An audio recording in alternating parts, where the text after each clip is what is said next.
We've won 3 trophies in the International Hexagon Challenge, and now we're trying to win our 4th as the England manager.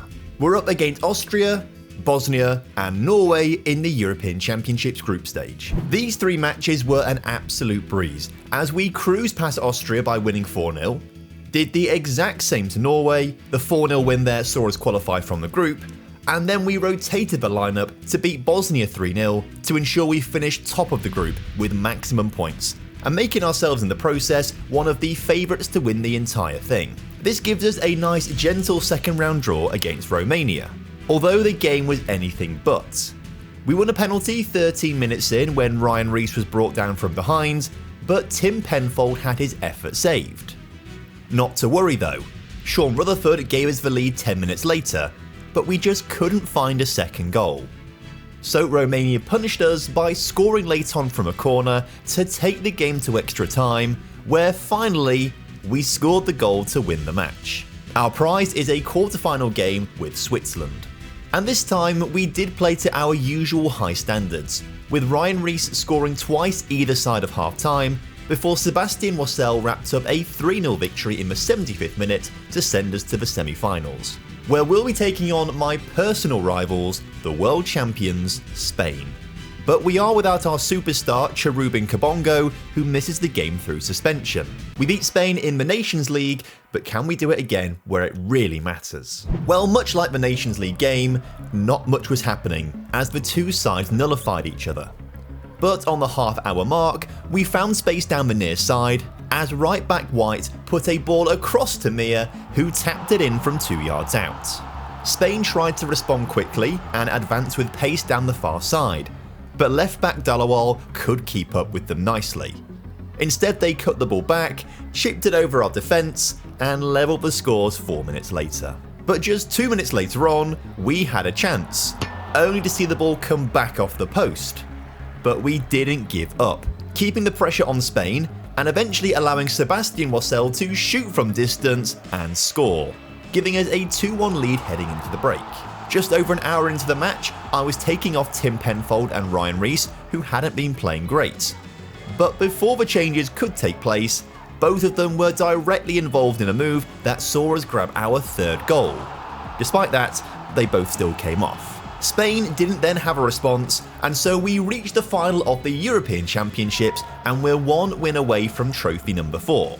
Incredibly, we're up against Bosnia and Herzegovina, who we beat 3-0 with a rotated lineup in the group stage. This time, we won't be rotating. It's important we get off to a quick start, so we were pushing for an early goal. Wassell's shot was blocked, but it fell to Penfold, who gave us the lead 57 seconds into the match. This is going to be easy. But this Bosnia side has improved quickly over the tournament. Just 5 minutes later, they floated in a cross, hit the post, and then scored from a rebound to make it 1-1. Clearly rattled, we then squandered a few golden opportunities, but took advantage of Bosnia sitting narrow to get the ball out wide, into the 6-yard area, and then score amongst the confusion. But once again, Bosnia came back at us down the far side of the pitch, floating across into the far post, nodding it down, and levelling the scores for a second time. So we head into the halftime break, even Stevens. Luckily for us though, Bosnia can't clear a corner, as the ball fell to the feet of Wassell, who side-footed a shot into the back of the net 52 minutes in. And when Bosnia didn't respond, I thought it would be sensible to shut the game down, meaning we didn't see any more highlights. Until the 81st minute, with Nat Wallbank putting the game beyond all doubt and winning England their 1st European Championships, moving us ever closer to completing the International Hexagon Challenge. But now I have a real dilemma. Over half our squad is 28 or over, meaning they'll all be at least 30 years old for the World Cup. Some of these players in that time are going to have a big drop-off, meaning they will need to be replaced. It's just that, as the England manager, I am very aware from a national pool of players that there aren't many good youngsters coming through, especially ones that will be ready for the World Cup in 2 years' time. Spain and France in particular do have younger squads, which may present a better opportunity to win the World Cup. So, do we jump ships? Of course not. We have to stay with England and bring football home. So as we head into the 2040-41 season, we're back in the UEFA Nations League. In September, Sean Rutherford scored his 10th England goal as we beat Croatia 2-0 before Ryan Rees scored the game's only goal against Portugal.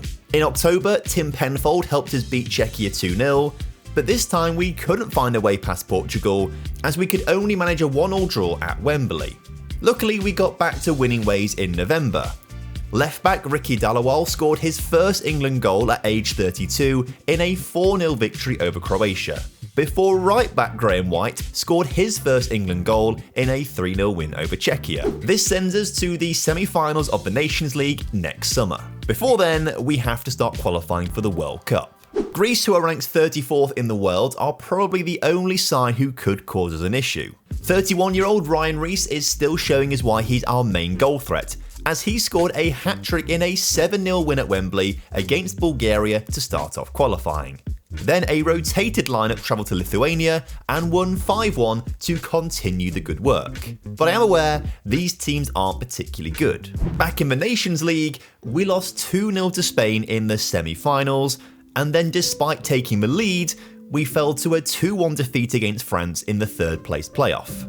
So maybe this ageing team is starting to lose its edge against Europe's better sides, and that makes me very worried for the upcoming World Cup.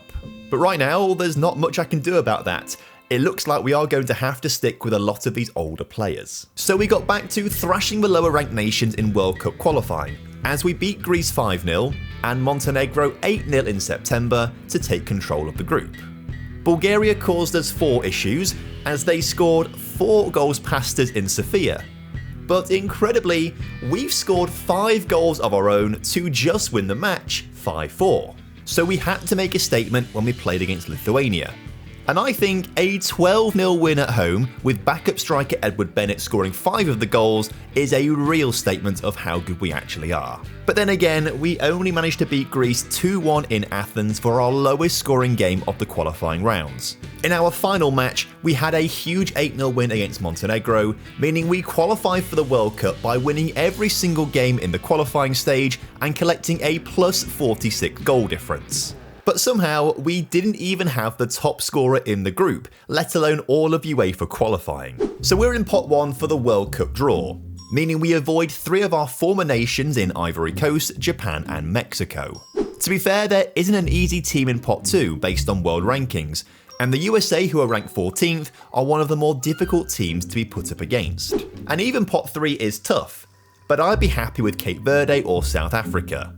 So naturally, we get a tough draw with 43rd ranked Paraguay, but I have no worries about anyone in pot 4. Although I do recall the UAE, ranked 65th in the world, causing us a couple of issues when we were in charge of Japan. But I think we should win our group, which will help us avoid tougher nations like Spain and France, who obviously beat us recently. We did get some confidence from our pre-tournament friendlies, although we only beat Mexico 1-0 thanks to being awarded a very dubious penalty. And whilst we had 23 shots to Brazil's 4, we couldn't actually find the back of the net. But still, I feel like they are positive results. Maybe we could actually do something quite nice here at the World Cup. But the team, for the most part, is still on the older side, so we're going to have to rely on experience rather than raw talent. But 2 of the older boys, Tim Penfold and George Webster, who are actually both playing their football in Saudi Arabia, scored to beat Paraguay 2-0 in our opening game to show the old boys still have it. The match against the USA was a goal fest. Every time we took the lead, the USA had a response for us and drew back level, meaning we go into the half-time break with the scores at 2-2. But in the second half, we pulled away and scored 4 goals without reply to win our second match of the tournament 6-2. We then had a bit of a shock as the UAE scored first in our final group stage game, but we were rescued by Warren Jones. This was the 26-year-old's debut, and he repaid my faith in him by scoring a hat-trick, as we eventually went on to win the match 4-1, topping the group with maximum points. This sets us up against Uruguay in the second round, where we only just managed to scrape a 1-0 victory. So we enter the round of 16, where we're up against 14th in the world Algeria, and we started to panic when the North Africans scored first. But we rallied ourselves and fought back, equalising from a set piece, taking the lead from a set piece, and then extending it further from another set piece. We added a fourth goal from open play in the second half to win the game and reach the quarterfinals, where we probably have the most difficult game as we're up against France. Remember, I had the chance to apply for the France job, and I decided not to go for it because I wanted to stay with England, even though I do think France have a slightly better squad than us. They've already beaten us in the UEFA Nations League, and if they beat us again today, it shows it was the wrong choice to make. 27 minutes in, we had the first highlight of the match, and France allowed Mia to dribble into the area and score the game's opening goal. Then, just 90 seconds later, Rutherford put an incredible pass through to Warren Jones, who doubled the lead. We are lucky to be 2-0 up as neither side have created much else from the first half. We wasted no time in the second half and we started off strong, as we intercepted a goal kick, got the ball forwards quickly and allowed George Webster to make it 3. Then just 4 minutes later, we got the ball on the near side and placed a perfect low cross into the path of Mia, who scored to make it 4-0. But straight from the kickoff, France got on the front foot, sprinting down the far side of the pitch and threading across through to Lawrence, who got one back for France. We then got our 4-goal lead back from a corner in the 75th minute, whilst France pulled back another one late on. But it was too little too late. We make the semi-finals in style. And now we have a really easy game against Ukraine. But despite 24 shots in the match, this was the only highlight we had in our favour across 120 minutes. Ukraine had some better chances that they just missed, meaning that no one could score, so the game was going to penalties. We scored first, but so did Ukraine with a Panenka. Rutherford sent the keeper the wrong way, but Ukraine also found a way to score. Kabongo's powerful effort found the net, but so did Ukraine's perfect penalty. Savin then made a save for Wassel's penalty, but so did our keeper for Ukraine's fourth. Ryan Rees then gave us the lead, but Ukraine equalised again, taking the shootout to extra time, where we failed to score. So if Ukraine find the back of the net, we're out.